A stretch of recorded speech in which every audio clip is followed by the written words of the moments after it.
Welcome, everybody. I'm Smiles Lewis. I'm the founder and president of the nonprofit Scientific Anomaly Institute Anomaly Archives, located here in Austin, Texas. We were founded in 2003 with the mission and goals of providing preservation opportunities for all types of anomalous seeker information. The volumes of books from actual researchers and experiencers of UFO, anomalous phenomena, paranormal phenomena. And I really can't thank you enough for joining us tonight. We've recently launched our new Patreon fundraising community, and it's great to have you all participate in that new program as we move forward. With the new Anomaly Academy monthly lecture series, we're starting off this month with our good friend Brent Raynes, who's been at this for quite some time. Brent has been researching and investigating the unexplained since January of '67. At age 14, he's the author of Visitors from Hidden Realms, On the Edge of Reality, and John Keel, The Man, the Myths, and the Ongoing Mysteries. Brent has traveled extensively across the U.S. and into Canada, interviewing numerous witnesses and researchers. He has taken a comprehensive global and historical perspective on the ufological landscape. He has also participated in Native American rituals and ceremonies, gaining valuable insights and information from his interactions with these wisdom keepers. He's appeared on many paranormal and UFO programs, including several times as a guest on Coast to Coast AM. Brent began Alternate Perceptions magazine back in 1985 as a simple 4-page newsletter entitled Para-Ufology Forum. In 1993, good friend and colleague Dr. Gregory Little, who had been contributing articles from the get-go, came on board as a publisher and co-editor, and pretty soon it was a very professionally done color cover magazine of some 58 pages with distributors from coast to coast and up into Canada. It became an online digital magazine in 2002, and now you can find issues number 58 from July of 2002 through to the most recent issue, number 315 for June 2024. You can find those at the website of Alternate Perceptions magazine at apmagazine.info, and some of the other back issues at mysterious-america.com. Part of this new ongoing monthly series, next month we're going to be featuring Professor Wham on Saturday, July 13th, with her presentation, Congratulations, You're a Paranormal Researcher, or How to Keep an Open Mind and Those Blue Rose Petals Forever Fresh, taking inspiration from Eugenia Macer's story, Paul Eno, and Twin Peaks. And then in August, we're going to be featuring Joshua Cutchin on Saturday, August 24th, titled To Be Determined. But we'll have more information about that very soon. In the meantime, we're going to be taking questions and answers at the end of Brent's lecture tonight. So during the program tonight, you can type your questions into the chat, and we'll try to collect those for displaying and asking Brent at the end of the program. But you'll also have the opportunity, fingers crossed, to come on stage and ask directly if you have a video cam and microphone. We'll try to see about giving you that opportunity to have a face-to-face. So briefly here, I want to share just a little of, this is an issue of Alternate Perceptions magazine from back in the spring of 2000. That's one of the many, many magazines put out under the Alternate Perceptions moniker. And Brent's first book, Visitors from Hidden Realms, The Origin and Destiny of Humanity as Told by Star Elders, Shaman, and UFO Visitors, with an introduction by Brad Steiger. On the Edge of Reality, Dreamweavers, The Mastering of Time and Space, explosive interviews with the leading esoterica thinkers of today, conducted, compiled, edited by Brent Raynes, with an introduction by Greg Little. And his most recent book, John A. Keel, The Man, the Myths, and the Ongoing Mysteries. We're excited to have Brent here with us today. So, Brent, let me bring you on. I'm excited to be here, Smiles. I sincerely appreciate the invitation to a presentation. Honored to be here. Well, I just have been enamored with your work for so long. I recently was going back through my voluminous email archives to try to see how far back we started communicating. And it was at least as far back, I think, as 2003, though it must have been before, because of course, I was subscribed or occasionally got issues of Alternate Perceptions magazine, which I really thought was a lot of fun and still is. I'm really amazed at how much you do with that. And it's obviously a lot of effort and much appreciated. Well, the deadlines they come around fast. I tell you, it's hard to keep up sometimes, but I appreciate it. And yeah, the um, wow, yeah, that's something that Greg Little, of course, is a psychologist from over in West Tennessee, and we were involved going back to 1985. The year we met, I started you know, the magazine, a print magazine, of course, at that time, and yeah, he's been a good friend and colleague ever since. And anyway, but all right, I just it's a lot of this whole thing. A little over 57 years now. A lot of water and you know how it goes. And I remember your publication. Was it ELF? Uh, Infested Spaces, Journal of Possible Paradigms. yes. I've been meaning to look that up. I've got. I'm not the best organized too. I've got a lot of books and magazines that need to be. Yeah. Uh, Well, I remember 4 years ago when you presented at the Streamathon, you had like a row of file cabinets behind you, and you said there was even more than what we could see. So I know it can be a challenge to keep all that organized. The image I have behind me is from the last time our Anomaly Archives was in a physical location. And yeah, we're really hoping to get back to that soon. And this new Patreon is really going to help us with that. So thank you for agreeing to participate. And again, folks, if you have questions, you can type them into the chat during the program, and we'll try to keep track of that. And at the end, either display them, or if you would like to come up on stage, just let us know. And we'll go ahead and get started if you're ready, Brent. Sure thing. Let's go ahead and get started. Thanks. Okay, well, Chris, this page here just shows me, of course, I live here in Waynesboro, Tennessee. I'm about 90 miles south of Music City, Nashville. I'm originally from Maine, which makes me a maniac, I guess, but I've been here since November 1977 when I married a young lady from this town, Joan Martin, out of Joan Raynes, and anyway, it's a good life. We've got a daughter named Chandra, and she lives right next door with we got two grandkids now, Connor Harrison, 16, and Alice, who's 8 now. So life is good. And then we got her husband, of course, has 3 kids of his own from previous marriage. So anyway, I guess to the next slide here.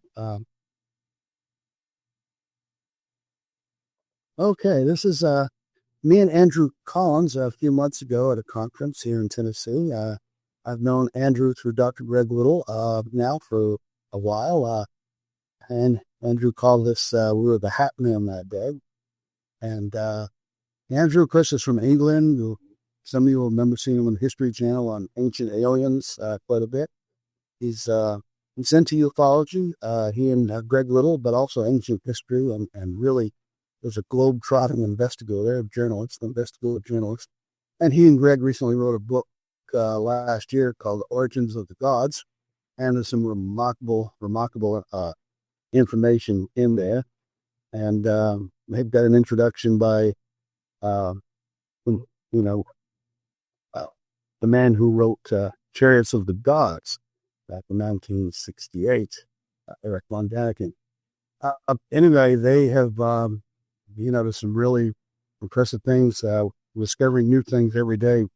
Things like on the history of this planet and different cultures and things. And Greg and Andrew have been interested in shamanic cultures and the element of consciousness, psychic phenomena, and we're all really we're quite impressed with John Keel's work and Evolved, and Greg and Andrew also worked on a book a few years ago dealing with the idea which is also in Origins of the Gods, with the idea that a lot of these phenomena are related to the electromagnetic spectrum, plasma type energy perhaps, and in fact, some call them plasmoids that may have an intelligence.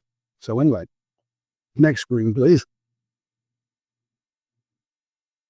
And here's Greg between myself and my wife Joan, and against the same conference that back in November last year that Andrew and Ethel were both speaking. It was of the Association for Research Enlightenment, and anyway, uh, uh, Greg has been working with, as I say, since 75. Fantastic researcher. He's the author of Archetype Experience back around 1983, and then People of the Web 1990, and then 1994, I believe, the Grand Illusions, and a comprehensive, because he's very interested in the Native American and Indian mounds and ancient sites. He's written a comprehensive um, encyclopedia of Indian mounds and ancient earthworks. And we can use that book. It's got pictures and illustrations, and we can use it to visit lots of sites across the country from coast to coast. And so anyway, I'm kind of skipping along here. We'll go to the next page, please. Now, as my interest, of course, as you just explained, I had been in this for quite some time. This was me in 1971, pictured in a newspaper, the Maine Sunday Telegram out of Portland, Maine, in October 1971. And there I am sitting at my desk at my home my parents' home in Howell, Maine, right near the capital of Augusta, reading one of John Keel's books, Our Haunted Planet. So I got hooked on Keel really early on. And then the next page, please. And actually got a review copy in 1970 when Keel's book, first book came out, Strange Creatures in Time and Space. That is the first book on UFOs and extraterrestrials, as they call them. And in fact, in the book, he covers all these different states with all sorts of unusual creature and what Bigfoot and everything else, messy type creatures and so on, and of course aliens. And it's in this book that he maybe the statement that Williams, the ghost. What's the difference? The difference being frame of reference, that they all can like walk through solid walls and levitate and communicate telepathically and appear, disappear. There's a lot of similarity. I know communicated with him, my interest in investigating, as he did in the field. He was living witnessing and asking him how to approach them, and he suggested familiarizing myself first with, religious studies of apparitional phenomena, visionary experiences, and so on. I thought, wow, this is quite a study to engage in. Anyway, next page, please. And then, of course, that same year, 1970, his book Operation Trojan Horse came out, and it was, to say the least, it was quite controversial in the field at the time. It was not the typical mainstream nuts and bolts ET type thing that the UFO field at that time was, receptive to.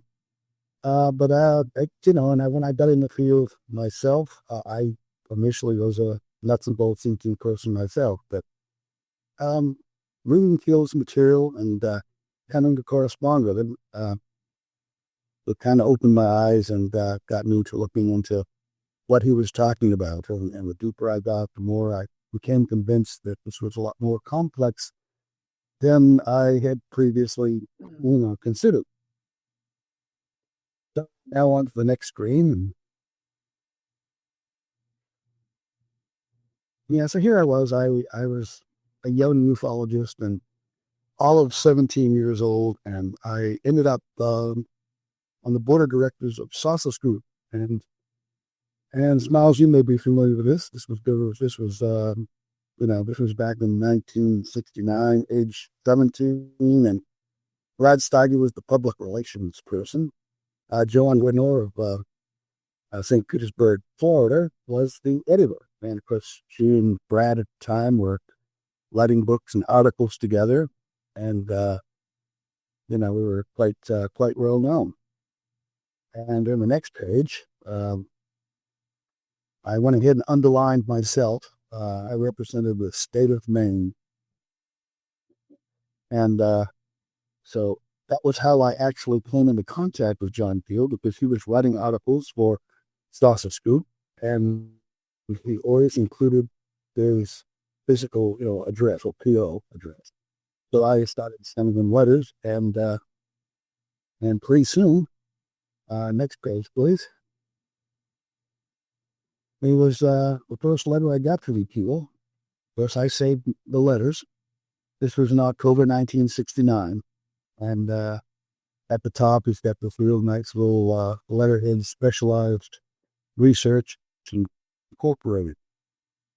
And we were talking here about MIB and so forth, and I was actually writing in my own mimeograph newsletter at the time about some similar cases of who was interested in. And so the next page, please. Yeah, I thought I'd include another letter in 1971 that I got from it was always exciting to actually receive letters from John Field, because he's when I started perceiving this very a pioneering alternative theory, but of someone who was actually getting out in the field and investigating these things firsthand, interviewing witnesses, and even being on the scene. Traveled through some 20 states, meeting lots of witnesses, and with his articles, he was getting tons of mail. And although at the time, a lot of ufologists really weren't into the landings and contact cases, people seeing entities, even the well-known National Investigations Committee on Air Phenomena out of Washington, D.C., that was a serious civilian group investigating UFO phenomena. They wanted to deal with the physical objects, not anything where a being was seen. They associated that with people like George Adamski and considered it just a fanatical cult type group, and they didn't want to be associated with it. And so that kind of wondered thing. But when Keel wrote an article for a magazine, I think it was True Magazine, he entitled it, something like "Forget the objects, who's piloting them." And he wrote of some cases where people had reported beings. And a little later, the editor of the magazine called him to his office and then pointed over to a corner where there was about 5 or 6 bags of mail. They were for Keel, and there was a lot of people who were writing, very interested in what he wrote, and some people who had their stories of seeing beings and had a missing time, as we call it today, amnesia. During part of their experience, I couldn't remember exactly what happened. And so this really, set them into the direction of investigating these kind of cases. And then it goes good. And these are the anomalies that I had pursued from Pure Time non-scheduled newsletters. They were quite interesting and informative. And then the next one, I'll show you my, yeah, for teenagers, they were pretty good. Stencils, mimeographed newsletter called the Scientific Saucer Writers Review. And when I say saucer writers, some people think I'm talking saucer writers, but actually sauceritis, like it's a disease, because I was going through microfiche, I think back in 1947, and some psychologist said these people seeing these so-called UFOs It's like a mental disease. We called it sauceritis. So I thought, yeah, I might as well get some use out of that. So anyway, then in the next slide, of course, as Smiles already you've already showed, this is my book on John Keel that I self-published back in July of 2019. I interviewed quite a number of people who had known Keel, and I, went ahead and recorded information that he had told me directly and things he had written about and what other people had learned from him, and of course what I had learned from him in my own ongoing research and investigations. And I kind of felt like, you know, he was someone that really had a huge influence on me, as it did many people in the field. But if I had only known that I was going to write a book uh, about him, I really would have, I think, questioned really deeper than I did about certain things. That's, it's like there's so many things that I wish that I'd asked. Um, all right, the next next screen, please. Oh yeah, maybe I should block this out. This is the Mothman statue downtown Point Pleasant, West Virginia, and that's a real popular attraction every year with the Mothman Festival. Keel was there in 2003 at its unveiling, um, and lots of people like to have their pictures taken with him. Greg's wife Laura took my wife and my uh, picture there during one of our trips to Point Pleasant back when we were engaged in doing actually a number of Indian Mound tours of the Association for Research and Enlightenment, which is the Edgar Casey Foundation, out of Virginia Beach, Virginia. And so we've been involved in that, and uh,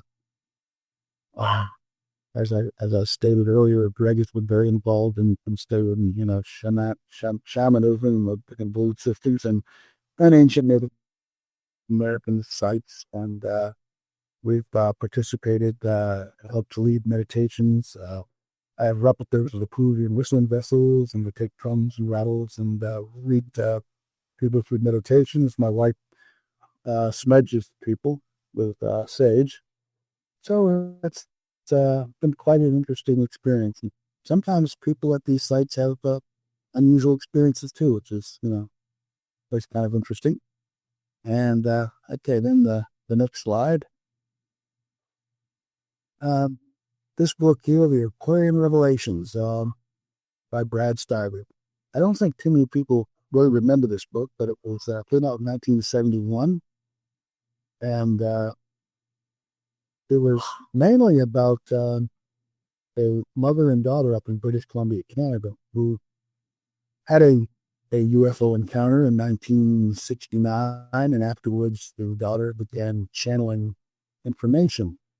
And they went on a kind of a tour, and they went to New York City, and Brad Steiger met them there in order to do his book. And while he was with them, he saw some unusual lights in the sky. And because of this book, there were 2 pages just devoted to a woman up in Toronto, Canada, named Joan Howard. And she was from England and a mediumistic person, but she claimed that in 1968, she underwent a series of experiences with aliens and began to write messages that they had provided her. And she, would dictate information to her, and she'd write it down. And here are some newsletters, so I went up there to meet with her. Some of her experiences came physical to her, others were kind of visionary. And her husband, Walt, was interesting. He's from West Virginia, and he claimed to have had some unusual paranormal type experiences. So that was back in August 1971. That was the first time I'd met a contactee. Next page, please.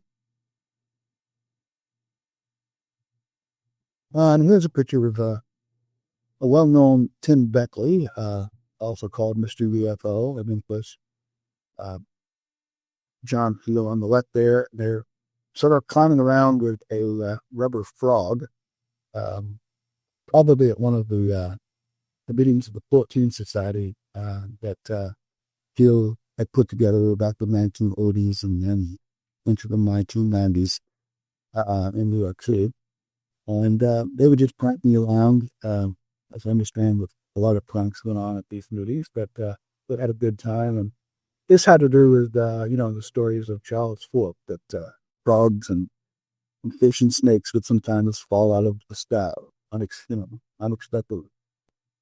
And then the next page here is really was a excellent, excellent article that Tim Beckler wrote an interview with John Keel, where in this article I learned how Keel's early life from up in upstate New York, some real interesting details to do with the fact that like at his grandparents' farmhouse where he stayed a lot, there was like a poltergeist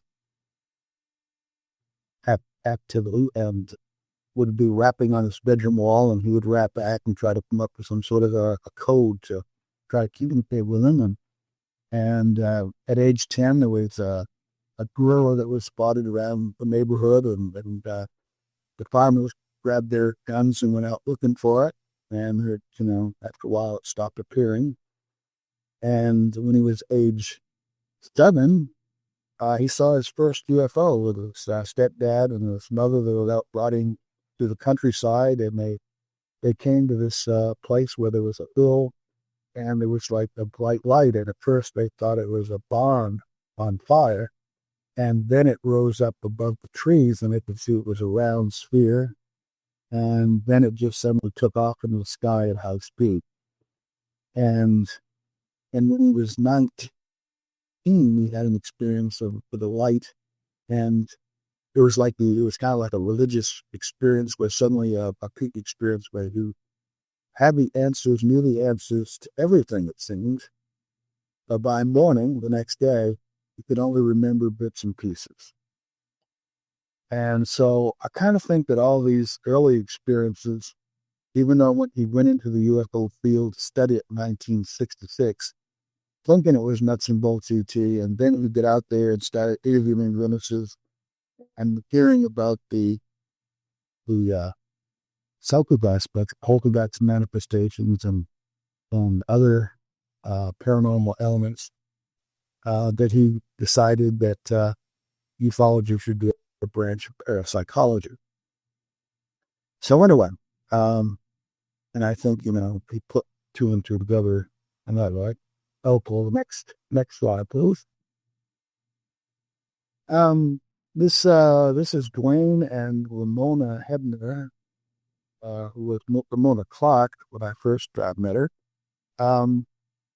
We'd written back like 1971, and she had told me that she was a researcher, but she had a close encounter with a UFO back in July 1967.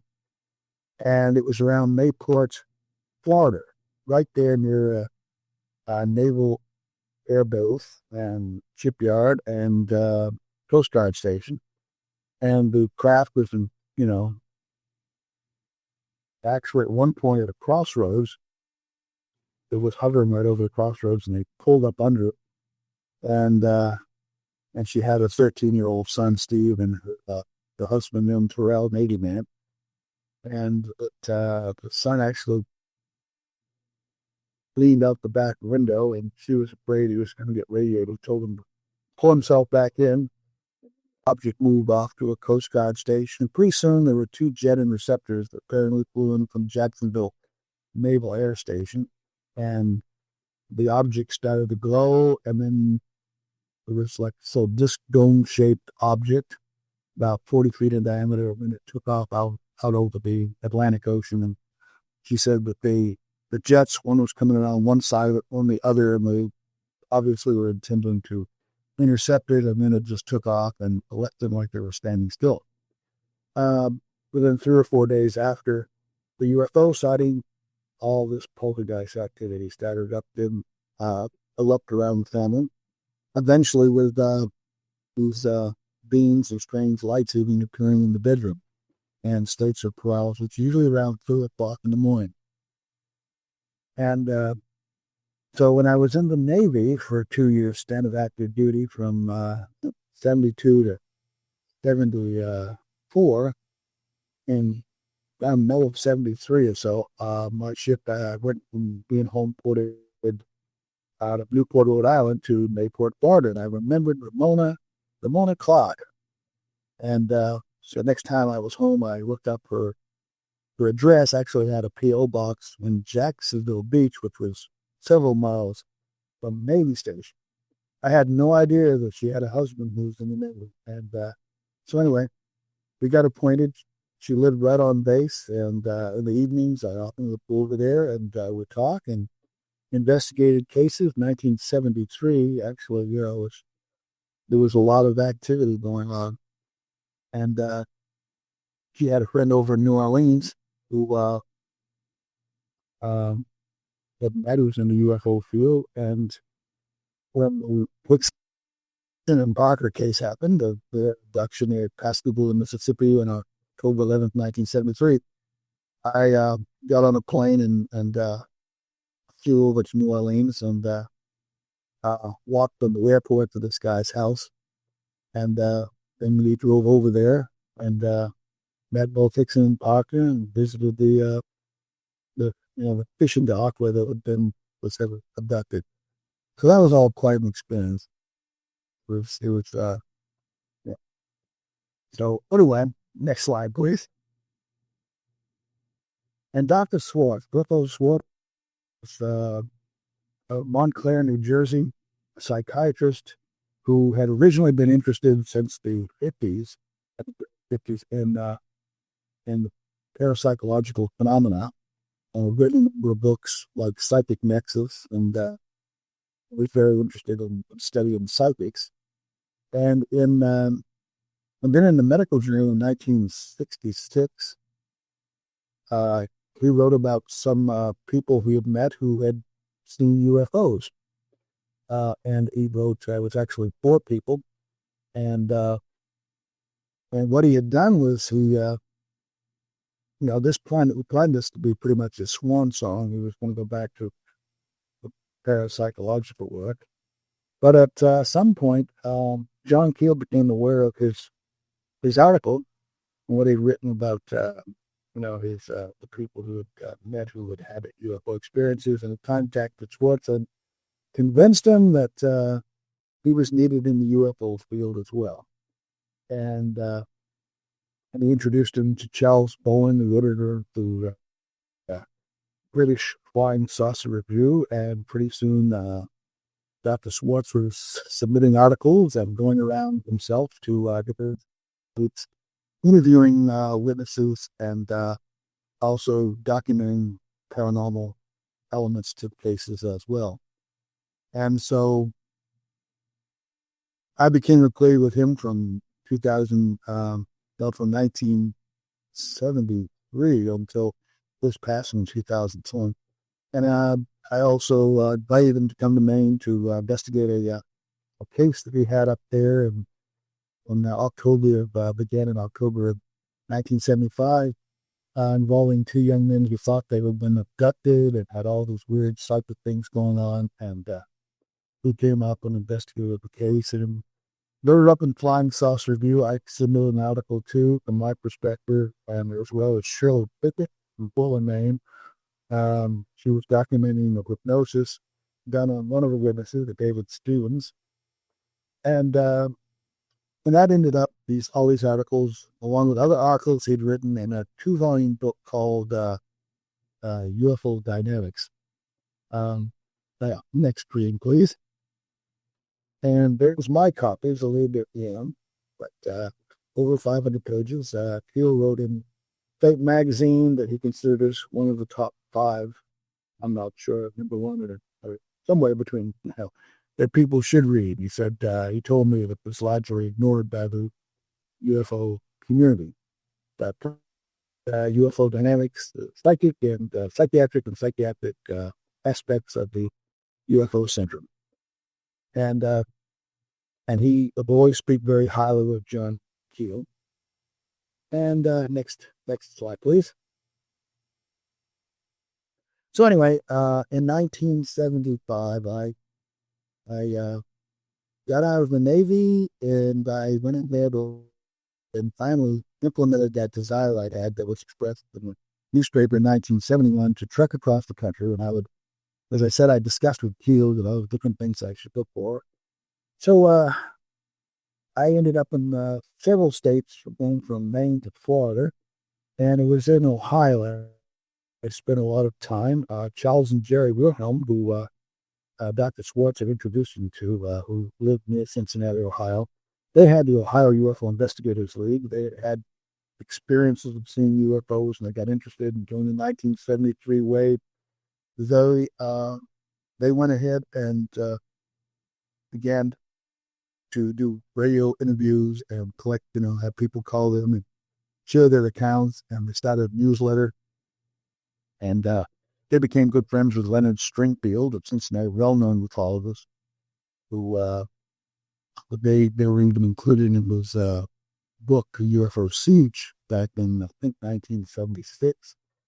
And so anyway, they invited me since I was on this journey from going all the way from Maine to Florida that I could use their home. They had a place down the basement, a bed and a little desk, and I could park myself there and also join them on investigation. So it was, quite a time. I spent just about the whole summer of 1975 doing just that. And there was an image that an artist did of a being called Amanda that Madeline Teagock in Cuyahoga Falls, near, um, um, well, it's up in northeastern Ohio, near Akron, right next door. And people would gather at Madeline's house.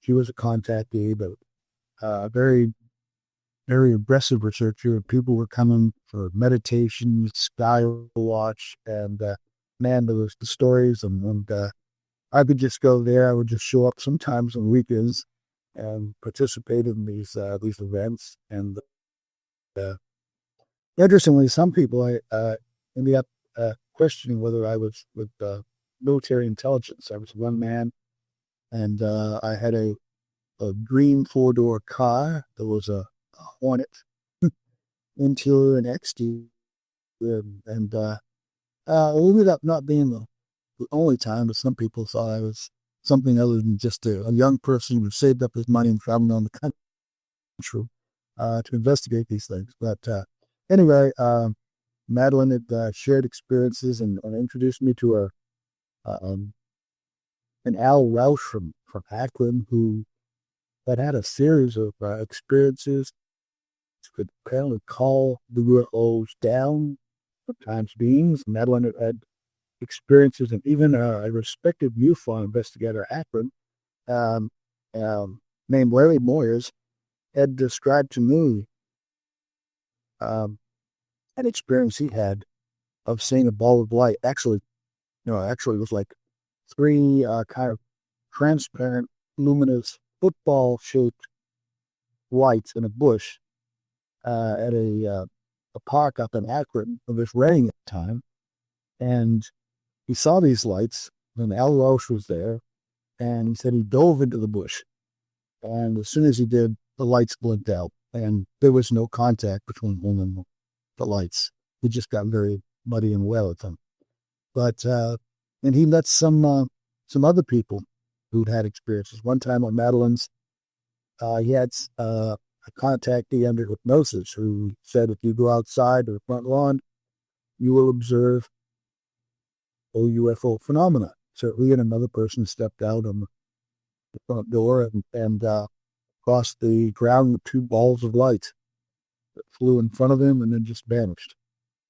We also had an experience with another lady that they said that the University of Chicago is very interested in studying because she could kind of like go into automatic lighting and tell them that at 3 o'clock or something, a ball of fire was going to come out of the north, and just exactly what she described it would happen.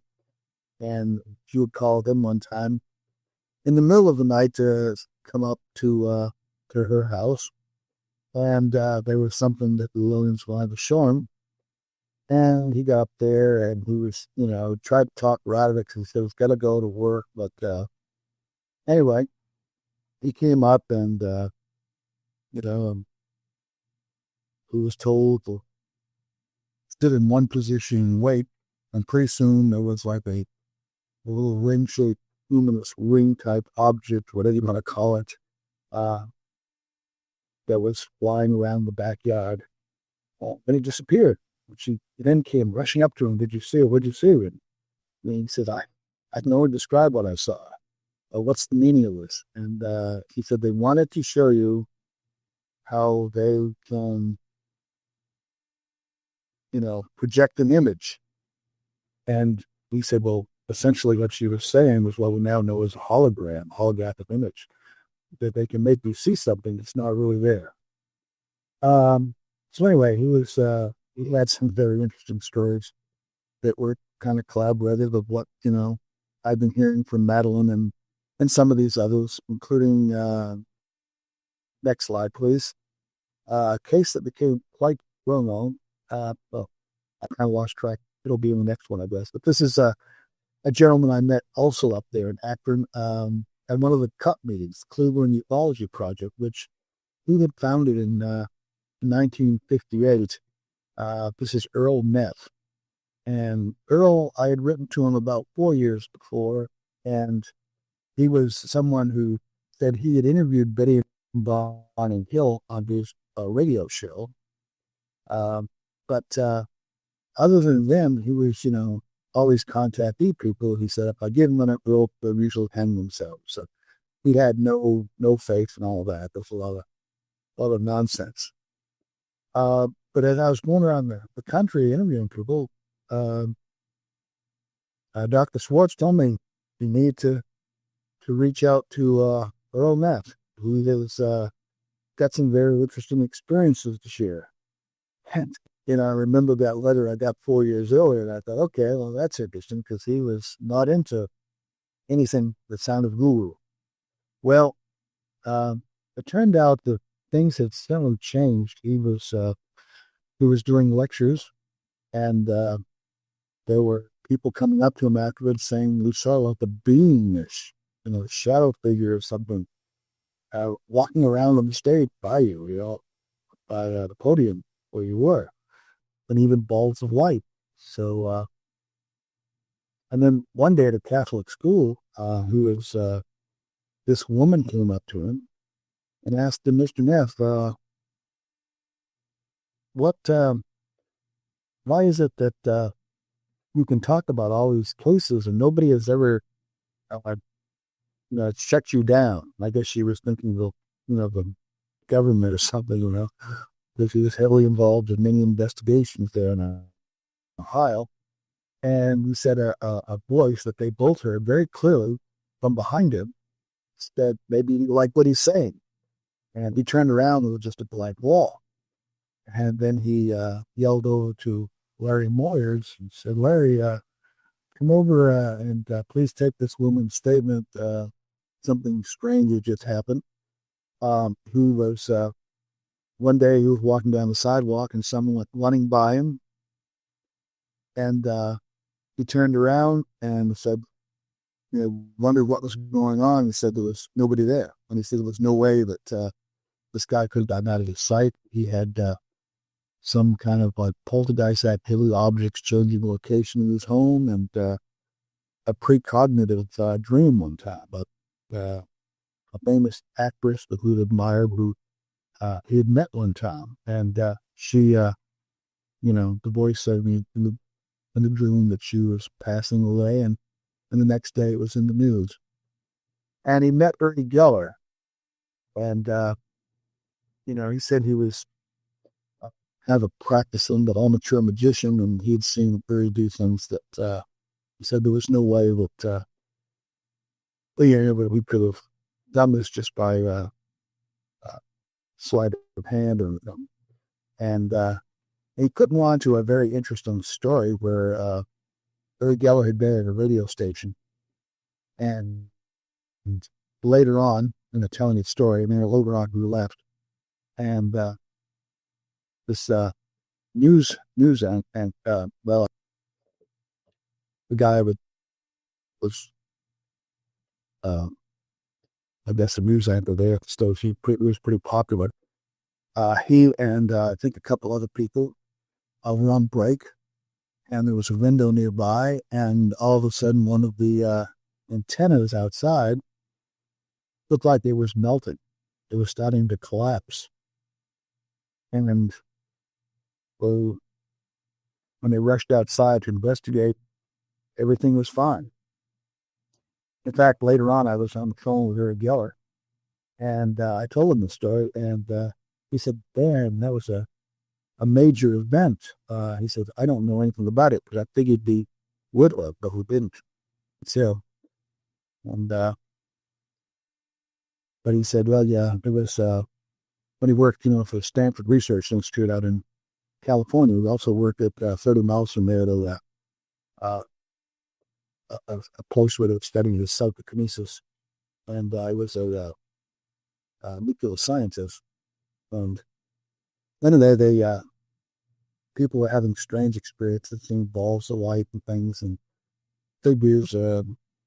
Um, some people would come in the morning because there was someone always checking to see if they had any strange visitors. Anything unusual happened because they were worried that some of these scientists might be approached by someone who's uh, maybe reformed Legion trying to find out something from her and from them or intimidate them in some way. And they started describing unusual things like these large birds walking around in their yard. And one scientist said he and his wife one night were awakened to a scene with like an arm with a hook on the end of it, floating above the bed.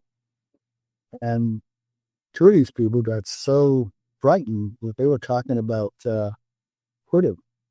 And even Christopher Kip Green, who was worked for the CIA, had Limo and was ordered to kind of keep abreast of the studies being done at Stanford, flew over to interview the scientists about what was going on, and was quite impressed that these people are genuinely frightened by these things. So anyway, next slide, please. And this is an article by Alice Dens, who can normally work with the Rail Phenomenon Research Organization. Jim Paul runs them out of Tucson, Arizona, and it's about a Jackie Booth, Avon Lake, Ohio, who back in the 1970s had a series of remarkable experiences. Even felt that her vision had been healed from an encounter with she was hit by a beam of light. At one time, she had a beam of light, she said, come out of, I think it was her left eye. And Dr. Schwartz had also interviewed her, but she encouraged me with her too as well to look it up. And myself and Madeline Tito, at that point, we went on a number of field investigations together. We paid a visit to her. She was a musician, had a piano and organ in her living room, and we sat there and interviewed her. And there was just not only herself, but family members. One of her sons was having out-of-body experiences. People in the neighborhood were seeing UFOs. In fact, just a few days before we were there, they had done a UFO sighting down the street by several people that was in the local paper. Um, so anyway, the next page, please. And of course, as just explained earlier by Smiles, I had been interested in the Native American culture as well as my friend Greg Little. We both share that in common, and Greg's kind of delved very deep into all of this. And in the the next slide, please. And a lot of the Native Americans claim to have had contact with but the star people or alien beings. Now, this is April of 1977, and that's my wife Joan in the middle, and that's a medicine man named Lightfoot, and his wife on the other side of Joan, Fruit Beer. And anyway, Lightfoot was introduced to me by Madeline Teagle, a man out of Ohio, who was part Iroquois. Um, and anyway, Lightfoot was a Sequanahawk. And in his culture, these giant beings called the Abdushqua. And he claimed that they were their star people. He even had a visit from them, and his wife shared an envelope where she had drawn a picture of the fire canoe that landed behind their house back in 1961. Not this house, but another one they were living at in another part of Ohio, Pennsylvania. This was actually Mahoney City, Pennsylvania, just off Interstate 95, which was real convenient to get to. While we were there, we had an unusual experience. We didn't know a whole lot about some of this stuff, but after we had lunch with the family in their home, they invited us to lunch, and afterwards we went to the living room, and Lightfoot said, well, "I have a powwow." I remember kind of smirking a little bit, thinking, "Okay, sure." And he sat down, he lit up his pipe of, his tobacco, and Joan and I sat across from him. He was in his armchair, and we sat, together in this dive in. And I've been driving since, from Tennessee going to Maine. And so I closed my eyes and wish I hadn't, but I felt really, really, really kind of, I told Joan later, trancy. Um, but she had her eyes open.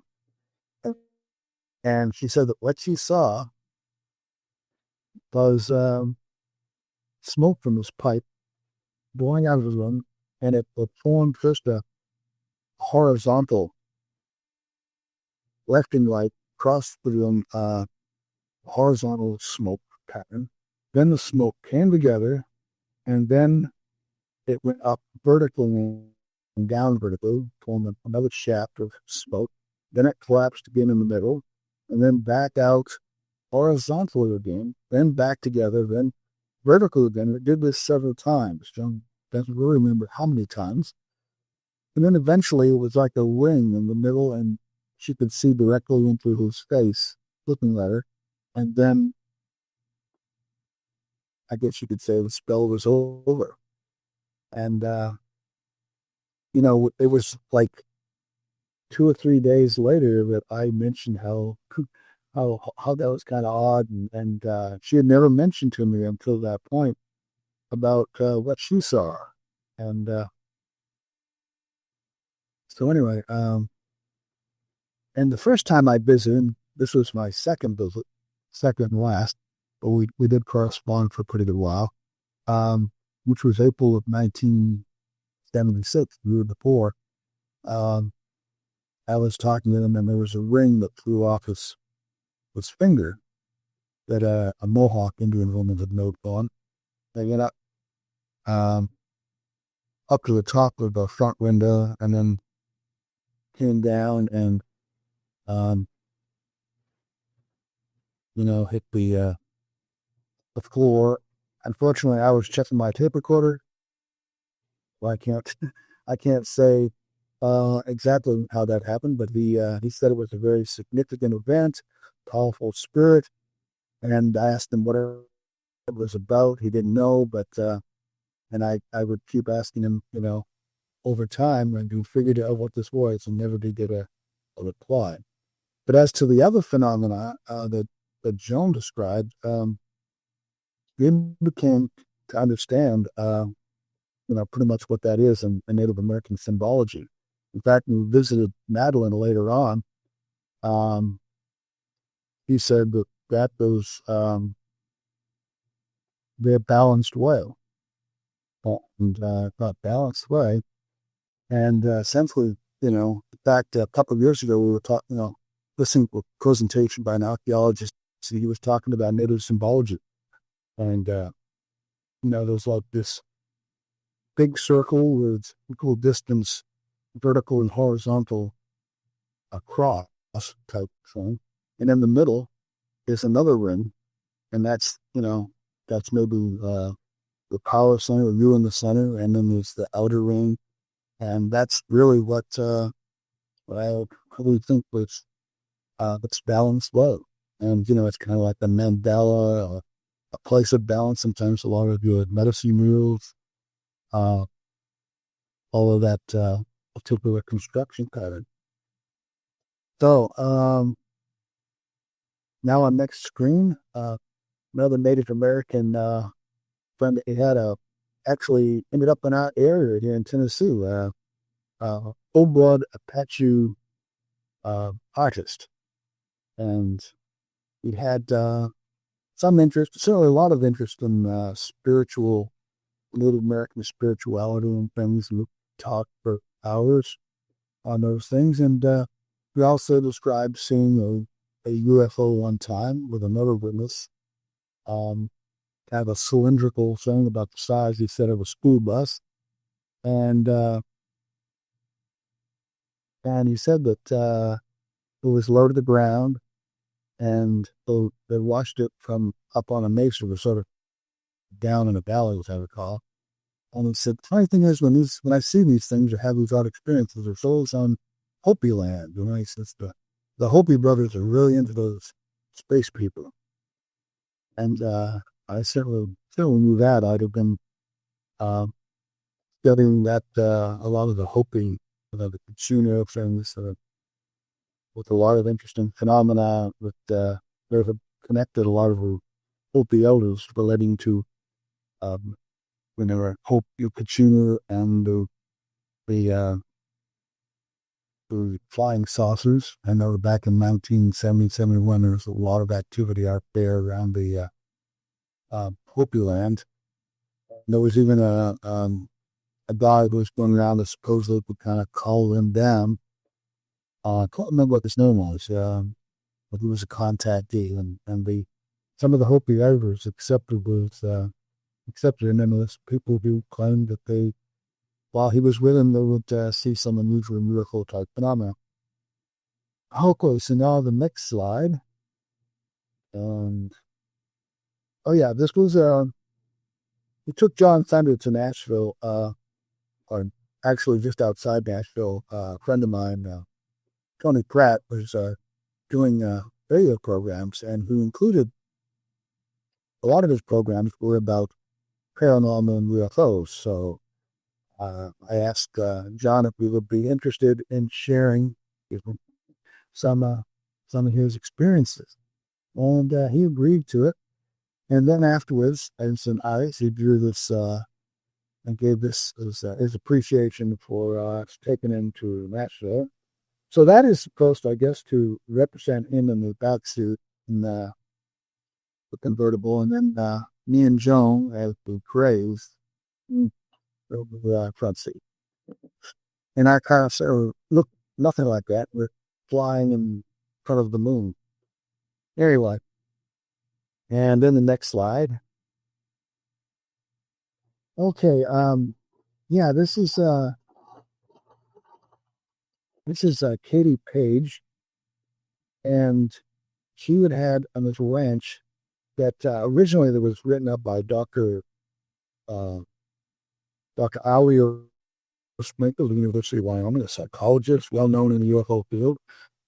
Back in like the late 60s, there was a big write up by him and a John Burr and some anthropologists. I can't remember his name, but there was a lot of interest in all of this high strange activity going on this ranch, kind of like Skinwalker Ranch type stuff. And and my friend Peter Jordan, at the time, we went to an Apple movie and questioned, well, Jim and Coral Renzen and Dr. Sprinkle and one of the other people about the case, but knowing they were keeping a real tight lid on the location in Colorado where this ranch was. But as we were discussing the case over Skype about a year ago, we finally started talking about this lady here, Katie Coach, who would become a youth law state director in Colorado. And she had written a book dedicated to Dr. Sprinkle, who had passed away. And I thought I had done a little interview with for Alternate Perceptions. And anyway, come to find out in this book she wrote, she talks about the ranch. When she was a teenager, her and her sister had spent time on the ranch and had a series of unusual experiences. And and she went, and she didn't have any idea that all these other investigations occurred. They're just friends of the family. And they got to spend some time on the ranch to experience things. And now she was a UFO investigator. So, Smiles, if you could, I've done an audio which he's talking about some of these experiences. Super late at night or even in the early hours of the morning, and the adults were playing board games in front of the ranch house. The three boys and my sister and I was the youngest of the kids. We went up and we were hanging out in the boys' bedroom when that humming sound started up. And, we were like, uh-oh, because that was sort of a precursor to other strange things happening. And sure enough, all the electricity in the house went out. And in the boys' and the window was in the front of the ranch house, and it was like the brightest light I had ever seen, brighter than the sun coming through that window. And at that time, this disembodied electrical, weird sounding, it sounded like it came out of every orifice of the house, basically gave us this warning. And what's interesting about it is that's the scariest night and the one my sister and I remember the most. So when John Schuessler gave me the briefing document and actually recount what the words were, I was like floored by that. It basically said, attention, we have allowed you to remain. We have interfered with your lives very little. Do not cause us to take action which you will regret. Your friends will be instructed to remain silent concerning us. And I just remember our house was in Englewood, Colorado. It is now Centennial. But it's about an hour away from the ranch property. We left that night terrified out of our minds. And when I returned back to our home, I walked through the door and collapsed to the ground, and I went paralyzed for a good 5 or 10 minutes. And I wasn't able to speak. And my mom and my sister were like, Katie, what's wrong with you? What's wrong? And I couldn't even speak. I was trying to tell them, what did you eat? What did you eat? And went up to my room, had my first full-blown migraine at that time. And what's interesting, until just recently when Skinwalker at the Pentagon came out, I always compartmentalized my different experiences. I never connected the things I was experiencing at my home to what was occurring on the ranch. I separated them. And so at my home, after that evening on the ranch, I started to see these tall shadow figures in my room. I never slept alone anymore. I always slept with my big sister, and I would see balls of orange orbs, things like this. So it wasn't until they reported other people like at Skinwalker Ranch and other high strangeness locations, and there's several across the country, that the other people were experiencing these same things. I was like, oh my goodness, maybe they're connected. Yeah. The final thing that I experienced was in the daytime. I was with the youngest son and my mom's boyfriend at the time, and we were in this pickup truck with the hound dogs driving around so in the back of the ranch house, they had ponderosa pines. We were driving through the ponderosa pines, and I don't remember why, but we all got out of the truck.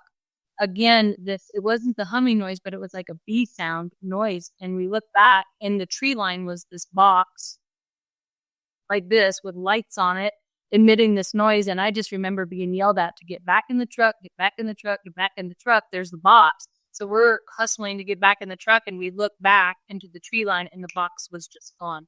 And I didn't talk about this for years because it just sounds so bizarre. Like, who's going to, a box disappearing.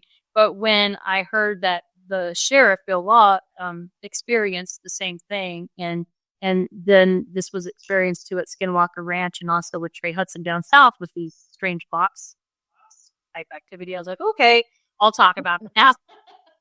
you know, so that's just a few things that. Okay, and now the next slide give you where you can actually see the people and hear their stories.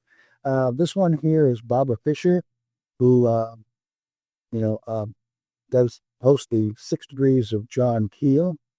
She's very much into she's had experiences going back to childhood, and so she shared with me some of those extraordinary experiences, and there's two of them right here. We always figured they were like ping pong ball sized. And they came up and it lit very brightly and then went off and then it lit again and it looked like a white moth inside of the light, like it was coming out of the moth, but it was still this globe-like thing, like it was self-contained light. It did not go any farther than the shape, but there was no structure to it. And, I'm still singing, and Dave was like, keep singing. And I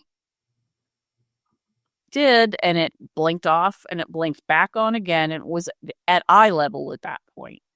With both of us, it was kind of between us and about 5 feet away from us. I felt like it was right in my face. I don't think it actually was, but that was the feeling that I got. And when it flashed on that time, it was a little naked lady with wings that looked like the white moth. But she was all orange because the light was orange. So the moth, even though the wings we could tell were white, looked orange. So, I stopped singing because I just wasn't even breathing. I just had, I had a long note and then I was like, and it just stopped. There was no more singing. And Dave reached out and he got a hold of my arm and we just stared. And I didn't hear words, but I felt this communication and it said, you don't know what we are. We can be whatever we want. We can look like what we want. And then she, turned off again, and then the light came on again and was just a ball of, but we were sitting up on one of the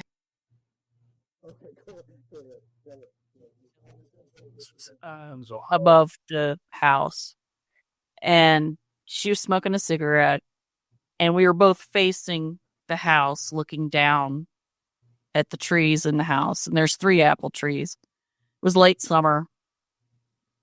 And there were 3 figures sort of skipping, dancing around it, but they were see-through and not at the same time. Like they would shift from being see-through completely to almost solid, and they'd phase in and out, and their movement was strange, and I don't even know how to explain it, except it would go from being very smooth and being kind of jerky, like cheap animation, where they don't, have that many animation cells, so the movement isn't as fluid. It'll have some stops and starts in it, and it would go back and forth between that. Have like pixels, like yeah. And I'm watching this. I'm not saying anything because I'm like, she probably doesn't see it that, but she was really cool and had a really good, straight face. I'm pretty stone faced too, but she's even better at it than I was. And she's sitting there and she takes a drag off of her cigarette and she looks sidelong at me and is like, hey, you see anything down there? I was like what? She's looking at me and she's like, anything weird? And I was like, I see weird crap out here all the time. And she's like, well, do you see anything? I went, yeah, there's something down there. Well, what is it? Well, I don't know. Why don't you tell me what you see? And she's like, damn it, just tell me what you're looking at. And I was like, I want to know what you see. Because sometimes people would see different things at the same time. And she didn't like that explanation at all. She was just like, just tell me what it is. I said, okay, it looks like 3 long-haired ladies with long white dresses dancing around the apple trees. And she's like, oh, thank God. That's what I see too. And then she just looked at me. She's like, how do you sleep? That's like 15 feet from your bedroom window. How do you sleep? I'm like, well, they don't come in the house very often. She's like, girl, you need to move. This is some ridiculous crap. And she's had all kinds of experiences. Baba has, and she's in Athens, Ohio, which is just like an hour drive from Point Pleasant, West Virginia. And it was Mary Hire, the newspaper lady, at her office in Point Pleasant back in the 60s, and helped heal and investigating a lot of these phenomena. Witnessed some of it herself, and she worked for the Athens Messenger, a newspaper out of Athens, Ohio. So it's always interesting to find out that Athens itself is a hot spot with Indian mouths too. So then the next slide, please.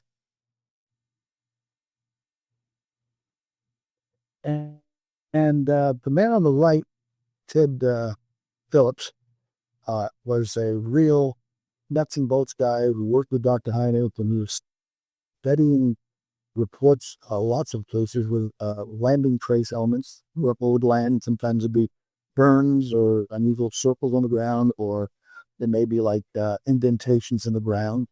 And he would photograph and study these and try and determine what sort of impact they have on the environment. The man to his right is Thomas Ferrero. He's the current director of the Ted Phillips Miley Woods Center out in Missouri. Unfortunately, Ted Phillips passed away a while back, but in his time, he was, closely aligned with Dr. J. Allen Hynek, who was well known in the UFO field because of his being an astronomical consultant to the Air Force for many years. And then he, at first a skeptic, then became taking phenomena really seriously. I watched a lecture that Ted Phillips did where he was talking about how in the beginning he was a nuts and bolts guy, and now he said, now I'm just a nuts guy. And he showed pictures of unusual lights that he had seen and photographed. There's site 2 ranches out in Missouri they call it Miley Woods. The people there have not wanted the publicity, but the activity is like Windwalker Ranch. And even Bigelow and Dr. J. Allen Hynek and others have come there and participate in investigations. And a lot of people have experienced firsthand some of these unusual and paranormal effects. And anyway, in his lecture, Ted Phillips told about, and Thomas, who's told it in the lecture, has also told me, I've seen one time this light on a hillside, and there was a farmer over there who was watching it too. And they'd come up to where they had seen it, which would have been on the other side from where the farmer was, and they no longer could see it. But meanwhile, the farmer told them later that it was right in front of them, and he could still see it. And this comes up in other cases as well. Sometimes it seems like if you change your position, but we can see from one angle, you can't see from another, and perhaps maybe there's these things are like plasma energy. Maybe there's one part of it is within the visible spectrum, and other part is not. But anyway, they've had a lot of unusual experiences, and some of that are scary. And there was one story that Thomas told me when I moved to it all back that I thought was quite intriguing. So you'll click that with her and Thomas tell that story. And we've had an abduction out there at one time, we believe, the only known abduction in Marley. Years and years ago, there was a child that was abducted. And I'll just do a brief synopsis of the story, but it was a young child that was a special needs child. And the mother and father, it was in the fall, and there was a light snow on the ground. And the child, they were going to fix his favorite breakfast for him, and which was pancakes. And the child, they started fixing breakfast, and the child had a habit, he'd run outside. And even in the wintertime, this child would run out barefoot. And but anyway, he runs out the door. Mom and dad, they fix the breakfast, and they call for him. Can't find the child. And because of his nature of the child's special needs, they actually got the police involved. They were scared to death that he got somehow to the pond. Maybe he got in the pond and drowned or froze. And but the unique thing was his tracks there again went out at the front of the house on the sidewalk and terminated, just ended his barefoot tracks. Now, the rest of the story to this is about 2 weeks later, I believe it was 2 weeks, mom and dad's in the kitchen, and they're still not over this, of course, and there's a knock on the door, and they go open the door, and here's the child coming up to the door, runs in and wants to know where breakfast is. There's no detrimental, no frostbite. Wow. It looks like the day he left. So how do you explain that? It was as if to this child, he had been out there 5-10 minutes and came back. In reality, in their timeline, it was a couple weeks. So, Wow. there again, we believe it was a dimensional aspect of this, that he either slipped into a portal or something. But he had no story, he had nothing to say about his experience. He had none as far as just coming back.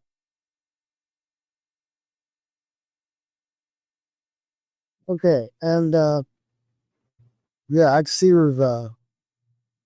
I think it's been about an hour and 17 minutes. If you want, we could just drop the screen and just go to the Q&A part of this now. And I'll respond to any questions or other areas that, I think we've dealt with some high strands here already. Well, thank you, Brent. Very much enjoyed this presentation and all of the amazing stories from your decades of experience seeking to find some kind of understanding. We do have a couple of questions. Let's see. Allison has asked, what does the word psionics mean to you in relationship to the phenomena? Oh, wow. You know what? I'm really now. I know I've seen that word somewhere, but it's is it sort of like a psychic technology type thing? That's been my experience of it. Now, it's funny. I associate it from my childhood doing tabletop role-playing games like Dungeons and Dragons and other non-fantasy stuff.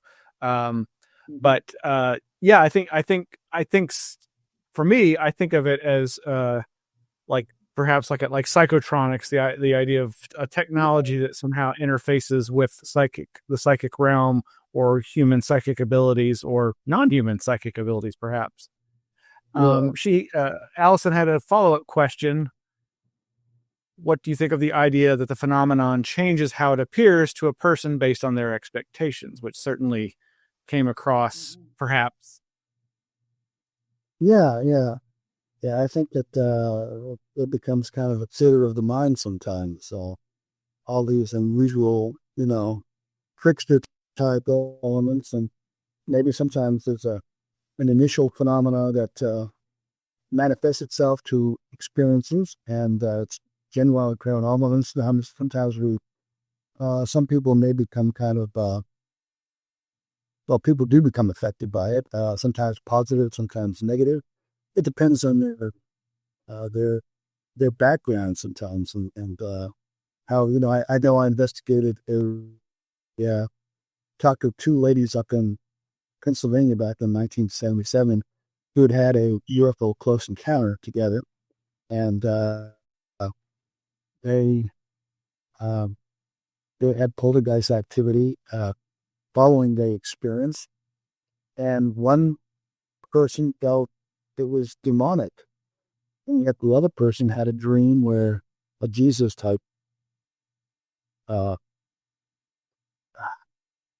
archetype appeared in the dream to her, and she felt that she was loved, and even though she was not a perfect human being, but saw only the good in her, and she saw this as a very spiritual thing that was happening, and then any thing negatives happened, she would just you know say, "Leave me alone," and she wasn't frightened by it, and it was even during that time that I met, was at a conference that I spoke at up in Scranton, and there was a radio uh, host there who was also the MC of this event, and he had revealed to me that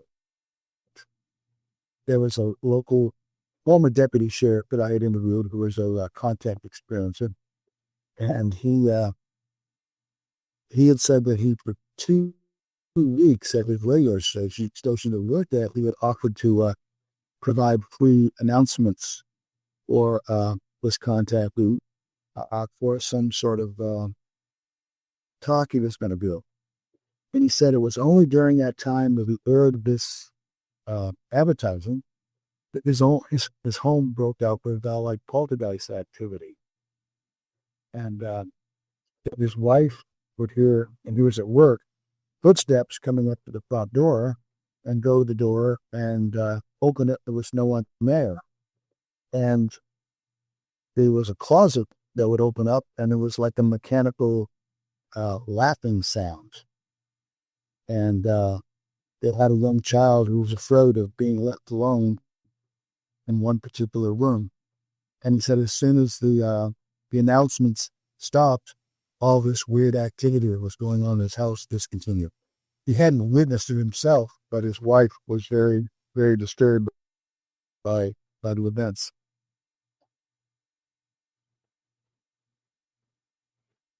Good friend Stan asks, what do you think about the orbs and beings manifesting from them, like the example you gave from the Colorado MUFON lady and currently ongoing Chris Bledsoe UFO of God family experiences? Yeah, there's, I used to think that in the beginning, like when we were investigating all these different cases, like we generally do, like we can uh, find out with this group and that group and so on. But these things have been observed like shapeshifting, changing their form. And there's so many different varieties, and some have been actually not only change shape, but size. And they had a skill point about, half a century ago. They're like these, um, you know, things that can be ghost-like in their manifestations. They can walk through solid walls, appear, disappear.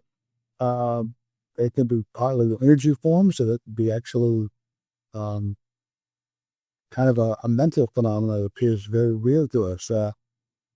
Carl Jung, the great psychologist, Swiss psychologist who took a deep interest back in the 1950s in the UFO phenomena and tried to apply his theories of the collective unconscious, archetypes of the collective unconscious. Wrote in his book that was published in 1959, Flying Saucers and Modern Lips Seen in the Sky, or one version, Skies. And he he came up with a term. I don't know if it was his own term. It was psychoid. And we used as an example an experience you had with a group of 4 people and himself who were at a spiritualistic type environment, and it was a psychic medium who these 4 people were seeing a kind of moon-shaped object hovering over the abdomen of the medium. And he said he could tell that they were very serious and they were really emotional and trying to make him see it. It's right here, and said that he never could see it.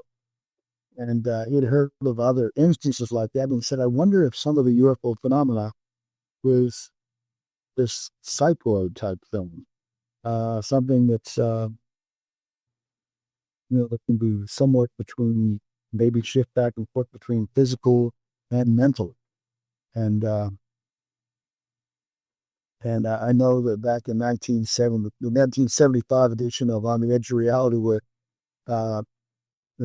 Jacques Vallée and Dr. Hynek were talking about different phenomena. Again, they're talking about apparitions and ghosts and things. And Dr. Hynek said, yeah, the only difference is that that people who are have seen an apparition, not everybody you'll see it. There'll be someone who sees it, someone won't. And in UFO places, if the UFO is around, someone down the road, if they look in the right direction, they'll see it too. But that's not really the case. John Keel, even in the lecture, told about an instance in New Jersey that he and Ivan Sanderson investigated. And this very prominent businessman and his family had seen this huge craft hovering over this very populated area. And they even put, notices in the newspaper for anyone who was seen them. Please come forward and share, the details of what you had seen. And they never got a response. Nobody else said they saw it. Nobody apparently called the airport or the police or anything. And of course, Jim Randall over in England has that years ago came up with that term, Oz effect, and come across a number of cases like that. And our former state director here in Tennessee from MUFON, Angelia Shear, also had an interest in the paranormal, and she would, when she was working on a case, she would send to MUFON, Mutual UFO Network. She would send them to gather on UFOs, but there was a paranormal element. She'd keep that to herself, but she had a paranormal group that was interested. And she said, Ray, where it her was a case where there was a group of people, about a dozen people on a beach one day, and 4 people got all excited seeing a craft, and said, but these other people couldn't see it. And just as with the incident with Carl Jung, try as they might to point it out to these other people, there it is, but they couldn't see it. And so, in the Marley Woods deal with Bill St. Thomas, it was, that it was just a matter of perspective on what they saw. And the other farmer could see it. And so maybe that was just the energy given off was not within the visible spectrum from their perspective. But when the people are there and they definitely, can't see it, then there's some explanation. And that's when you think of, apparition, psychic phenomena, quantum physics, or something else, And we don't really have the answer. Yeah, there's so many different cases where all the people present see the same thing, but then there's those cases, as you say, where they're witnesses at the same location or maybe a little ways apart, and it sometimes there seems to be this case where it seems like the phenomenon, whatever its source is, literally projecting at a certain swath of an angle, and almost like it's through a tube or funnel that, like, Mhm. people outside the range of that tunnel can't see or will see differently. Um, it's and but there's just such a wide variety of those perspectives.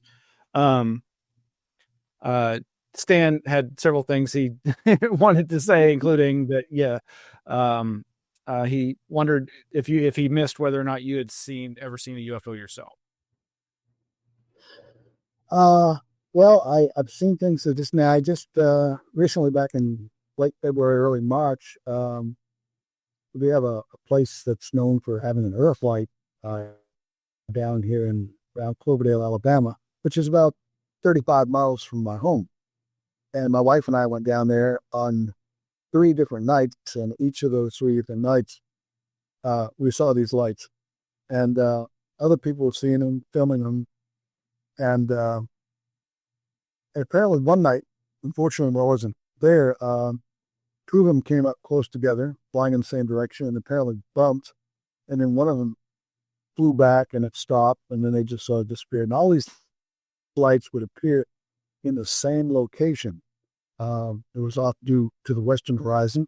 It was, from our view, there was a cell phone tower about a mile away, and they appeared to be mainly to the left of that tower. And one night, one of us went over there and got in the field um, close to the tower, and he said he had a 360 view, perfect, perfect view. And while we saw three of the lights again from our vantage point, one of which went over the tower, he could not see anything. So I'm wondering, okay, that sounds sort of like, again, this uh, phenomena. Some people see it and some don't. What is going on here? Um, and one of the people had a camera, they're taking video, and it had several hours, and we got some excellent video of these lights. And then he went ahead and placed the images of where they were in relation to each other. It was like a grid pattern. It was like 3 running parallel going this way, and they would appear and then disappear, and then 3 of them going this way at different times, and then we'd just put them all together on the image to where they were, and we had it on the tripod, and why we had a good 360 view of everywhere. We were looking everywhere, but all the activity was in that one small area. And there is I've recently been to there's some activity going on out around the Bradshaw Ranch out near Sedona, and there's a lot of sightings recently out there again. And I've been in touch with some of the people who have been. In fact, I've got a write-up coming up in the soon to be published Alternate Perceptions, the July issue, in my reality checking column, and they have the some of this. That's some real high strange stuff there. Kind of rectangular portals peering around the Bradshaw Ranch. In fact, the late Linda Bradshaw, who co-wrote Merging Dimensions with Tom Dongo, who for about 23 years actively did tours for people on some of the sites around Sedona with a lot of activity going on. He's seen a lot of things himself. She took a picture of the light where they felt there was a portal, and in the image, it's I think like 15 feet above the ground. It's like this big square lighted area looking at some kind of different kind of a landscape. One part looks sort of like a humanoid being, and then there's a part with like a dome disc and some triangular shaped things in there, and for some reason it looks like the number 39 written in the air. What all that means, but then you had investigators like in this book here that Peter Gutilla wrote some years back regarding it's called Beings of Light. contact with beings like the amazing story of Dorothy uh, Isaac up there in British Columbia, Canada. And she would take a Super 8 millimeter camera and take these incredible pictures. Yeah, there's one of them there. She would see a light, it might flash, and then when we're viewing the video, there would be sometimes all the spaghetti type lights just like in one frame, or images of beings, as in that case, the woman and the children. And there was one where in the video it was showing a different landscape. And some people have reported kind of like down in Puerto Rico, in other cases of people seeing like these squared rectangular areas in the sky, and they would be like seeing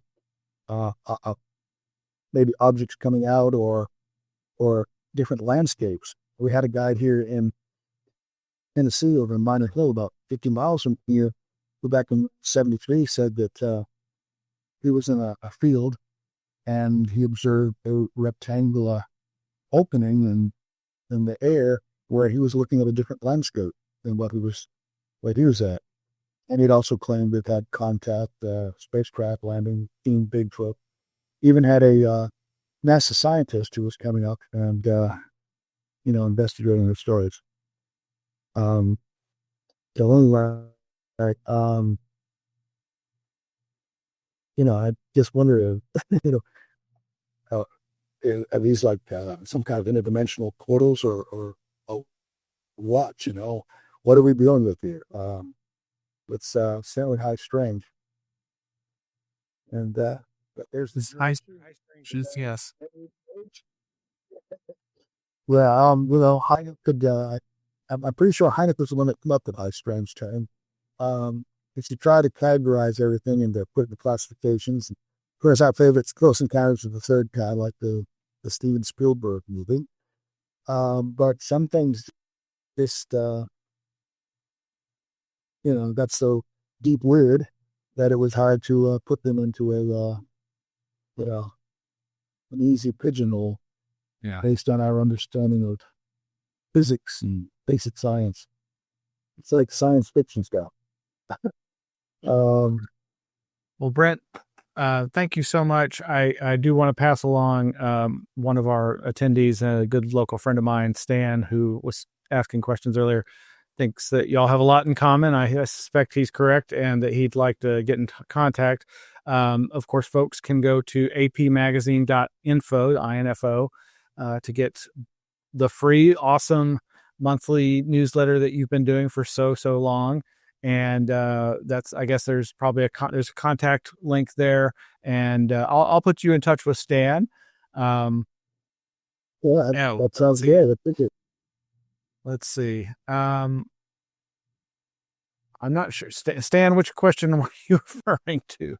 Let's see. Stan wants one more question, but I'm not sure which one he's referring to. Here's one. I think this is, he says, it seems to me the government must be having a difficult time figuring out how to explain UFOs, etc., i.e. what they will admit to, as it seems the phenomenon is increasing to reveal itself more openly. What are your thoughts? Yeah, it's very hard. The hearings are, they don't really delve into the high spirit. They don't mention the Skinwalker Ranch. They're trying to, they keep it, like maybe somebody is flying something that we don't know where it's come from. It could be some kind of new, some other country, some drone technology or something, they just not been in touch with Tim Burchett, and it's very hard to reach him. And I was hoping to engage him in some dialogue, because I know he's been part of the big part of the movement there in D.C. and I would love to have a talk with him, but I couldn't reach him by email. I contacted his office in Knoxville, and they told me just to send an envelope with what I wanted to see and write UFO material on the outside, which I did and never heard anything back. Although I do get, political propaganda from. So anyway, yeah, it's this, they really don't want to touch as, many don't, the really high strange categories and such. But I think that's where we need to really devote a lot of focus to and look at these things from a multidisciplinary way. Unfortunately, UFO investigators often, if they go to investigate a story, they just after that one story and they don't want to complicate it by, if the guy says, I saw a Bigfoot run across my eye. Well, that's not my area. Or that we had poltergeist. Now that's not my area either. And vice versa. Those fields don't want to touch our field. I wrote to somebody at Duke University once, and they all like parapsychology, and I mentioned UFOs, and that cut off the conversation right there. So, but thank goodness for people like D. Scott Rogo and Jeffrey Mitchell and so on. And that's the whistle sports. Bless the soul. Yeah. Yeah. No, so many good, important contributors to these areas of inquiry. Well, stand the feathers. Yeah, we stand the shows of those before us. Yeah. Well, thank you so much for your time and for all your research efforts. And we know that you're not stopping; you're still going. And folks can go to apmagazine.info for more information and find out how to get Brent's books. And of course, thank you so much for being Patreon supporters at the Anomaly Archive. Thank you, Smiles. I appreciate it. And I'm also on Facebook as well, Brent Raynes, and an Alternate Perceptions page too. So anyway, thank you so much for letting me come on and rant. Thank you very much. Appreciate it. All right. Thanks, Darren. Stay right there. I'll be back with you. And folks, thank you for joining us. And we'll see you again next month, if not sooner. We've got the weekly Anomaly Now show, and we'll be doing back every Wednesday night. Take care, everybody.